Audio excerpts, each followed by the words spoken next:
எல்லா நடிகருக்குமே ஒரு குறிப்பிட்ட ஃபேன்ஸ் பேஸ் இருப்பாங்க. ஆனா இந்த ஒரு நடிகருக்கு மட்டும் தான் மிக்ஸ்டான ஃபேன் பேஸ் இருப்பாங்க. அதாவது பாத்தீங்கன்னா, சின்ன வயசுல இருந்து பெரியவங்க வரைக்கும் விரும்பக்கூடிய ஒரு ஆக்டர் தான் வந்துட்டு ரவிமோகன் அவர்கள்.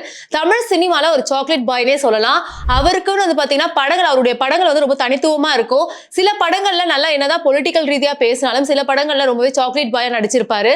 இப்போ கொஞ்ச நாளைக்கு முன்னாடி தான் வந்துட்டு அவர் வந்துட்டு ஜெயம் ரவி அப்படின்னு என்ன கூப்பிடாதீங்க, என்ன ரவிமோகன் சொல்லி கூப்பிடுங்கன்னு சொல்லிட்டு ஒரு அறிக்கை விட்டாரு. அதுக்கப்புறம் அவர் இன்ஸ்டா பேஜ் முதல் கொண்டு வந்து பாத்தீங்கன்னா ரவிமோகன் அப்படின்னு சொல்லி மாத்தி வச்சுக்கிட்டாரு. ரவிமோகன் அவருடைய கரியர்ல வந்து பாத்தீங்கன்னா ஜெயம் அப்படின்ற ஒரு படம் தான் அவருடைய முதல் படமா இருந்ததுனாலதான் அவருடைய அடையாள பெயரா வந்து ஜெயம் ரவி அப்படின்னு கூப்பிடப்பட்டுச்சு.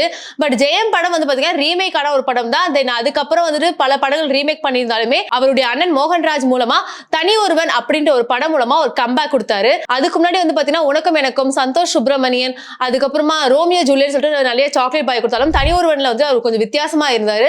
தனி ஒருவன் படமும் அவருக்கு வந்து ஒரு கம்பேக்கா இருந்துச்சு. பட் அந்த மாதிரியான ஒரு கம்பேக்கான ஒரு படம் வந்து பாத்தீங்கன்னா அதுக்கப்புறமா அவருக்கு கொடுக்கவே இல்லை. நிறைய படங்கள் இப்போ வந்து ஃபிளாப் ஆயிட்டு தான் இருக்கு. ஏன் பொன்னியின் செல்வன்ல கூட அவர் நடிச்சிருந்தாரு. ஆனா அவர் நடிச்சிருந்தாலுமே அது அவருக்கு வந்து கம்பேக்கா இல்ல. இப்ப நடிக்கிற எல்லா படமே வந்துட்டு அவர் ஃபிளாப் ஆயிட்டே வருதுன்னு சொல்லலாம். அவர் வந்துட்டு ஆரம்ப காலத்துல படங்கள் நடிச்சிட்டு நல்லா ஃபேமஸா இருக்கும்போது இவர் யாரதான் கல்யாணம் பண்ணிக்க போறாரு அப்படின்னு சொல்லிட்டு எல்லாரும் வந்துட்டு ஃபோக்கஸ்டா இருக்கும்போது தான் திடீர்னு வந்துட்டு எனக்கு கல்யாணம் அப்படின்னு அறிவிக்கிறாரு. சரி, இவர் கண்டிப்பா ஒரு ஹீரோயினியை தான் கல்யாணம் பண்ணுவாரு அப்படின்னு பார்த்தா திடீர்னு பாத்தீங்கன்னா ஆர்த்தி அப்படின்னு சொல்றவங்களை வந்துட்டு கல்யாணம் பண்றாங்க. பட் அவங்க வந்து சினி ஃபீல்ட்ல எங்கேயுமே வந்துட்டு அவங்க சம்பந்தப்படல. அவங்க வந்துட்டு ஃபாரின்ல படிச்சிருந்தாங்களா. ரொம்ப காலங்களா இவங்க ரெண்டு பேரும் லவ் பண்ணி அதுக்கப்புறம் வீட்டுல சப்போர்ட் வாங்கி தென் அதுக்கப்புறமா கல்யாணம் பண்ணிருக்காங்க. சோ எந்த ஒரு கிசுகள் எதுலயுமே வந்துட்டு அவர் மாட்டாதவர். சோ அப்படி வந்துட்டு அவர் டிராவல் பண்ணிட்டு இருக்கும்போது ஒரு 18 வருஷமா வந்துட்டு அவங்க குடும்ப வாழ்க்கையில இருந்திருக்காங்க. 2 குழந்தைகள் இருக்காங்க. ஒண்ணு வந்துட்டு ஆரவ், இன்னொன்னு அயான் அப்படின்னு சொல்லிட்டு 2 பசங்க அவங்களுக்கு வந்துட்டு இருக்காங்க. சோ இப்படி நல்ல ஒரு வாழ்க்கையா அவங்க போய்கிட்டு இருக்கும்போது இத்தனைக்கும் பாத்தீங்கன்னா நிறைய இன்டர்வியூஸ் வந்து அவங்க கொடுப்பாங்க. சோ ஆர்த்தி அவங்க வந்துட்டு என்னதான் சினி ஃபீல்டுல வந்துட்டு அந்த அளவுக்கு அவங்க இன்வால்வ் இல்ல, அவங்க எந்த ஒரு படங்களையும் நடிக்கல அப்படின்னாலுமே இவங்க 2 பேரோட பேர் வந்துட்டு ரொம்ப தனித்துவமா எல்லாராலையும் பெரிய அளவுல பேசப்பட்டுச்சு. அண்ட் இவங்க 2 பேரையும் வந்துட்டு விரும்பக்கூடிய ஆடியன்ஸ் தனியாவே இருந்தாங்கன்னு சொல்லலாம். சோ இவங்க கொடுத்த அதிகமான இன்டர்வியூஸ் வந்து பாத்தீங்கன்னா ஹஸ்பண்ட் அண்ட் ஒய்ஃப் இவங்க 2 பேருமா தான் இருக்கணும். அதுவும் நிறைய இன்டர்வியூஸ்ல எல்லாம் வந்து ஜெயம் அவர்கள் என் ஒய்ஃப்க்கு நான் செல்லும், செல்லத்துக்கு நான் வந்துட்டு நான் செல்லும் அப்படின்னு ரொம்ப ரொமான்டிக்கலா நிறைய வந்துட்டு பேசிட்டு இருப்பாங்க.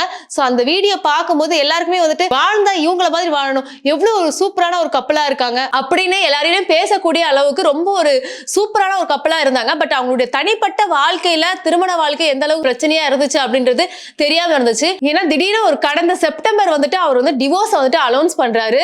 சோ இது மாதிரி என்னோட மனைவி ஆர்த்தி அவங்களை வந்து நான் டிவோர்ஸ் பண்ண போறேன் அப்படின்னு சொல்லி அனௌன்ஸ் பண்றாரு. இதுல வந்து பாத்தீங்கன்னா ஆடியன்ஸ் தான் ஷாக் ஆவாங்கன்னு பார்த்தா இது வந்துட்டு ஆர்த்தி அவங்களுக்கு பெரிய ஒரு ஷாக்கா இருந்துச்சு. இது என்கிட்ட எந்த ஒரு வித அறிவிப்பும் இல்லாம வந்துட்டு ரவிமோகன் அவர்கள் இந்த ஒரு அறிவிப்பை வந்துட்டு கொடுத்திருக்காங்க. சோ எனக்கு இதுல உடன்பாடு இல்ல, நான் அவரை கூட வாழதான் நான் விரும்புறேன், அவரை நான் டிவோர்ஸ் பண்ண மாட்டேன் அப்படின்ற மாதிரி அவங்க சைட்ல இருந்து ஒரு அறிக்கையை வந்து வெளியே வந்துச்சு. அதுக்கப்புறமா தான் பாத்தீங்கன்னா இவங்க 2 பேருக்குள்ள இருக்க சர்ச்சையை வந்துட்டு பேசப்பட ஆரம்பிச்சிருச்சு. எல்லா மீடியாலயும் வந்துட்டு பேச ஸ்டார்ட் பண்ணாங்க. சோ இவங்களுடைய இந்த டிவோர்ஸ் வழக்கு வந்து பாத்தீங்கன்னா குடும்ப நல நீதிமன்றம் இங்க வந்துட்டு அவங்க நடந்துகிட்டு இருக்கு. சோ ஒவ்வொரு தடவையும் வந்துட்டு அந்த கேஸுக்காக அவங்க 2 பேரும் வந்துட்டு கோர்ட்டுக்கு போகிறதும் வர்றதுமான ஒரு நியூஸ்லாம் அப்பப்போ வந்துட்டு பரபரப்பா பேசப்படும். பட் என்னைக்குமே வந்துட்டு அவங்க ஆர்த்தி தரப்புல இருந்து சொல்றதுக்கு என்னன்னா, நான் வந்துட்டு ரவிமோகனை நான் வந்துட்டு டிவோர்ஸ் பண்ண மாட்டேன், எனக்கு அவர் கூட வாழதான் எனக்கு இஷ்டம் அப்படின்ற மாதிரி தான் ஆர்த்தி தரப்புல இருந்து வரப்படுது. பட் ரவிமோகன் அவர்கள் டிவோர்ஸ் அப்படின்னு சொன்ன உடனே வந்து பாத்தீங்கன்னா இவரை வந்துட்டு இது ஒரு பாடகி அவங்க கூட வச்சு எல்லாருமே பேச ஆரம்பிச்சாங்க. ஒரு போட்டோ வந்துட்டு பயங்கர வைரல் ஆச்சு. இப்போ வந்துட்டு ரவிமோகன் அவர்கள் இவங்க கூட தான் காதல்ல இருக்காங்க, அதனாலதான் ஆர்த்தி அவங்க வந்து டிவோர்ஸ் பண்ணிட்டாங்க அப்படின்ற மாதிரியான கிசுக்கள் வந்துட்டு அந்த டைம்ல போயிட்டு இருந்துச்சு. சோ இதெல்லாம் உண்மையா இருக்காது, பொய்யா தான் இருக்கும் அப்படின்னு சொல்லிட்டு அப்படியே எல்லாருமே அப்படியே சைலண்ட் ஆயிட்டாங்க. இப்போ என்ன ஆச்சு அப்படின்னு பாத்தீங்கன்னா தயாரிப்பாளர் ஐசிரி கணேஷ் அவர்களுடைய மகளுடைய கல்யாணத்துக்கு வந்துட்டு Jayam Ravi and Kenisha Francis இவங்க 2 பேரும் வந்துட்டு அந்த கல்யாணத்தை அட்டென்ட் பண்ணிருக்காங்க. சோ கெனிஷா பிரான்சிஸ் தான் வந்துட்டு ஒரு பாடகி, அவங்கள வச்சுதான் வந்துட்டு ஜெயம் ரவி கூட கிசுக்கள் பேசப்பட்டுச்சு. இவங்களுடைய கிசுக்கள் அப்போ வந்தப்போவே வந்துட்டு ஜெயம் ரவி அண்ட் இவங்களுடைய தரப்புல என்ன சொல்லப்பட்டுச்சுன்னா நாங்க 2 பேரும் நல்ல நண்பர்கள், சோ எங்க 2 பேரையும் அப்படி பேசாதீங்க அப்படின்ற மாதிரியான ஒரு தகவல் வந்துட்டு அப்போ வந்துச்சு. பட் இப்போ இந்த கல்யாணத்துல என்ன ஒரு சர்ச்சையா உள்ள ஆயிடுச்சு பாத்தீங்கன்னா இவங்க 2 பேரும் வந்தது பிரச்சனை இல்ல, 2 பேருமே வந்துட்டு கை கோர்த்து நடந்து போயிட்டு இருக்காங்க. சோ கண்டிப்பா இவங்க 2 பேர் லவ் பண்றாங்க, அதுவும் இல்லாம 2 பேர் ஜோடியா தான் உட்கார்றாங்க, ஜோடியா தான் போறாங்க வராங்க அப்படின்ற மாதிரியான ஒரு கிசுக்கள் நேத்துல இருந்து ரொம்பவே பரபரப்பா பேசப்பட்டு இருந்துச்சு. சோ இதுக்கு நடுவுல என்ன ஆயிடுச்சு அப்படின்னு பாத்தீங்கன்னா உங்களுடைய மனைவியான ஆர்த்தி அவங்க என்ன பண்ணிட்டாங்க, ஒரு போஸ்ட் வந்துட்டு வெளியிடுறாங்க. அந்த போஸ்ட்ல வந்துட்டு நான் 18 வருஷங்களா என்னோட கணவர் வந்துட்டு எனக்கு எல்லா ப்ராமிஸும் கொடுத்திருந்தாரு, நான் வந்து லாயல்ட்டியா இருப்பேன், உன்னை நான் இவ்வளவு சந்தோஷமா பாத்துப்பேன் அப்படின்ற மாதிரி எல்லாம் ப்ராமிஸ் எல்லாம் கொடுத்தாரு. பட் இப்போ வந்துட்டு அதை பிரேக் பண்ணிட்டாரு.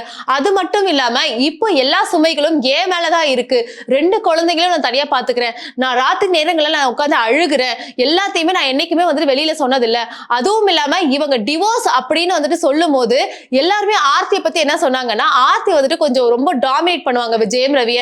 எந்த ஒரு இடத்துக்குமே வந்துட்டு ஆர்த்தியோட பெர்மிஷன் இல்லாம ஜெயம் ரவியால எங்கேயுமே போக முடியாது. ஈவன் ஏதாவது ஒரு காசு செலவு பண்ணணும், எங்கேயாவது ஒரு பார்ட்டியில போய் காசு செலவு பண்ணனா கூட உடனே வந்துட்டு ரவிமோகன் அவங்க வந்துட்டு ஆர்த்திக்கு அவங்களுக்கு போன் பண்ணி கொஞ்சம் காசு போட முடியுமா அப்படிதான் வந்து கேட்பாங்க. எல்லா படத்துக்கும் என்னென்ன படங்கள் வந்துட்டு ரவிமோகன் நடிக்கணும் நடிக்க கூடாதுன்ற டிசைட் பண்றது முதல் கொண்டு பாத்தீங்கன்னா ஆர்த்தி தான் எடுப்பாங்க அப்படின்ற மாதிரி அவங்க டிவோர்ஸ் அனௌன்ஸ் பண்ண அந்த டைம்ல வந்து அது ரொம்ப பரபரப்பா பேசப்பட்டுச்சு. அதையும் இவங்க வந்துட்டு அவங்க நோட்டீஸ்ல வந்து குறிப்பிட்டு பேசுறாங்க.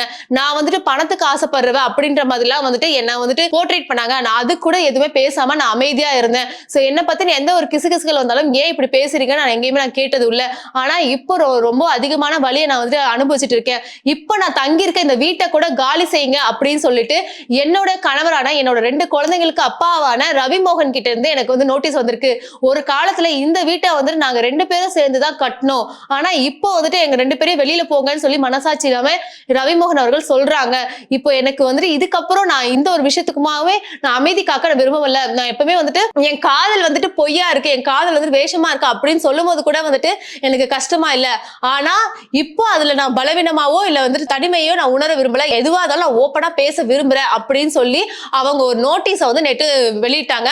சோ அந்த நோட்டீஸ் வந்துட்டு அப்பவும் சொன்னாங்க இது எந்த ஒரு யாரையும் பிளேம் பண்றதுக்காகவும் இல்ல வந்து நீதி கேட்டும் நான் இல்ல, என் தரப்புல இருந்து என்னோட இதை நான் வந்துட்டு சொல்லணும்னு நினைக்கிறேன் அப்படின்னு சொல்லி தான் அவங்க போட்டிருந்தாங்க.